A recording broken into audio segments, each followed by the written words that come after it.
용물소의 슬픈 이별.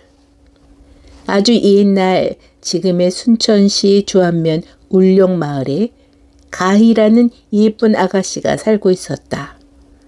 가희의 친구 가운데 미수라는 과부가 있었다.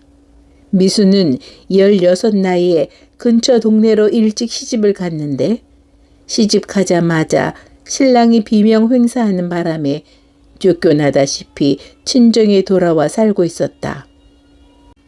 홍기가 다 찬 가희는 시집갈 생각은 하지 않고 미수와 더불어 재미있게 지냈다. 어느 여름날 밤이었다. 마을 앞에 용물소가 있는데 가희는 자다 말고 일어나 용물소로 목욕을 하러 갔다. 되게 이슥한 밤에 여인네들이 용물소에서 목욕을 하기는 하는데 그날따라 용물소에는 아무도 없었다. 주변을 둘러보던 가희는 아무도 없는 것을 확인하고는 용물소에 몸을 담갔다. 천진난만하게 물을 희롱하는 가희의 그 고운 자태에 나무도 바람도 모두 반한 분위기였다. 더위를 식힌 가희가 집으로 돌아와 잠자리에 들려는 순간 소리도 없이 방문이 스르르 열리더니 누군가가 들어왔다. 소스라치게 놀란 가희가 외마대 비명을 질러 보았지만 소리가 목구멍을 채 넘어오지 못하였다. 달빛에 비친 모습이 한눈에 보기에도 절세 미소년이었기 때문이다. 한눈에 서로 반한 가희와 미소년은 사랑을 속삭였고 그렇게 밤은 깊어만 갔다. 그렇게 사랑을 속삭이던 어느 날 가희는 소년에게 물었다. 물어보면 안 될 것 같아 그동안 묻지 않았는데 이제는 더 이상 참을 수가 없었다. 도련님, 이제 제게 말씀해 주세요. 도대체 도련님은 누구세요? 그러자 소년도 올 것이 왔다고 생각하였는지 주저없이 이야기하였다. 아가씨, 제 말을 잘 들으세요. 그리고 놀라지 마세요. 놀라지 않을 수가 없었다. 아니, 믿을 수가 없었다. 소년의 이야기를 듣는 내내 가희의 얼굴은 경악 그 자체였다. 소년은 옥황상제의 막내 아들이었다. 그런데 철부지로 지내다 용서받지 못할 죄를 저질러 인간 세계로 쫓겨났다는 것이다. 그래서 용물소에서 용으로 살았다.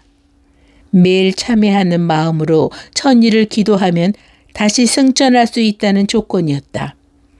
믿을 수도 없었고 믿지 않을 수도 없었다. 한편 가희의 친구 미수는 요즘 들어 가희가 조금씩 이상하다고 생각하였다. 미수의 눈에 비친 가희는 예전과 달랐다. 왠지 모를 거리가 느껴졌다. 무슨 일일까? 미수는 혹시 자신이 무슨 잘못이라도 했는지 되짚어 보았다. 하지만 알 수 없었다. 잠도 오지 않았다. 신랑과 첫날 밤도 제대로 치르지 못한 채 과부가 되어버린 미수인지라 오로지 가희와 이야기 나누는 것이 유일한 낙이었기 때문이었다.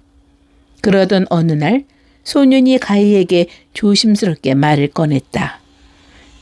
가희 아가씨. 불러놓고는 말이 없다. 가희 역시 무슨 일인지 짐작이라도 하는 듯 더는 묻지도 않았다. 그렇게 밤이 깊어갔다. 두 사람은 밤새 아무 말 없이 서로를 바라보며 눈물을 흘렸다. 말을 하지 않아도 무슨 말을 하려는지 서로가 알았다. 그렇게 먼 동이 틀 무렵 결국 가희가 먼저 말을 꺼냈다.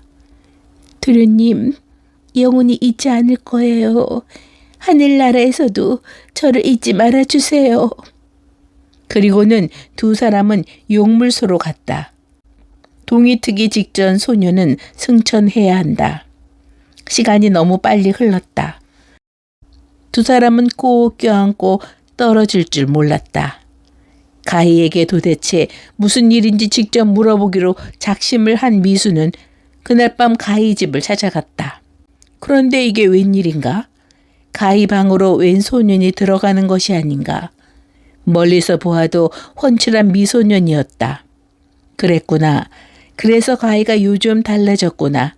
생각이 여기에 미친 미수는 그 자리에서 꼼짝도 않고 가희 방을 지켰다.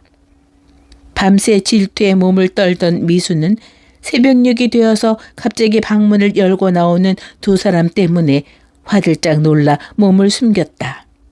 두 사람을 따라 미수 역시 용물소로 갔다. 그런데 그곳에서도 두 사람은 꼭 껴안고 사랑을 나누는 것이 아닌가.